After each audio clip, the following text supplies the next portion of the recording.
ഇന്ന് റമളാൻ 15 മാത്രവുമല്ല മഹദിയായ നഫീസത്തുൽ മിസ്രിയ റളിയല്ലാഹു അൻഹയുടെ വഫാത്ത് ദിനവും കൂടിയാണിന്ന്.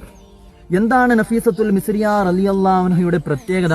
മഹാനായ ഷാഫി ഇമാം റളിയല്ലാഹു അൻഹുവിന് 9 രോഗങ്ങളുണ്ടായി, ശക്തമായ രോഗങ്ങളുണ്ടായി. ഈ രോഗങ്ങൾ ശക്തമാകുമ്പോൾ, അധികരിക്കുമ്പോൾ മഹാനായ ഷാഫി ഇമാം റളിയല്ലാഹു അൻഹു മഹദിയായ നഫീസത്തുൽ മിസ്രിയ റളിയല്ലാഹു അൻഹയെ കൊണ്ട് ദുആ അർപ്പിക്കുമായിരുന്നു. അങ്ങനെ ദുആ അർപ്പിക്കുമ്പോൾ നഫീസത്തുൽ മിസ്രിയ റളിയല്ലാഹു അൻഹ ദുആ അർപ്പിക്കുമായിരുന്നു. അങ്ങനെ ദുആ അർപ്പിക്കുമ്പോൾ ഷാഫി ഇമാം തങ്ങൾക്ക് പെട്ടെന്ന് സുഖം ലഭിക്കുമായിരുന്നു, അസുഖത്തിന് സുഖം ലഭിക്കുമായിരുന്നു. അത്രക്കും മഹദിയാണ് മഹദിയായ നഫീസത്തുൽ മിസ്രിയ റളിയല്ലാഹു അൻഹ. അല്ലാഹു സുബ്ഹാനഹു വ തആല ആ മഹദിയുടെ ബറക്കത്ത് കൊണ്ട് നമ്മുടെ പാപങ്ങളെല്ലാം പൊറുക്കട്ടെ, ആമീൻ.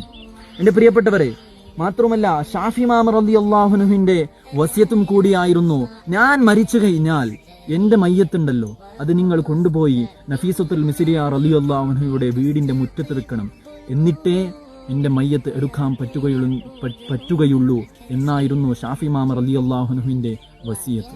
അല്ലാഹു സുബ്ഹാനഹു വ തആല മഹദിയുടെ ബറക്കത്ത് കൊണ്ട് നമ്മുടെ പാപങ്ങളെല്ലാം പൊറുക്കട്ടെ, നമ്മുടെ എല്ലാവരെയും സ്വർഗ്ഗത്തിൽ ഒരുമിച്ച് കൂട്ടട്ടെ എന്ന് ഞാൻ പ്രാർത്ഥിക്കുന്നു. അസ്സലാമു അലൈക്കും വറഹ്മത്തുള്ളാഹി.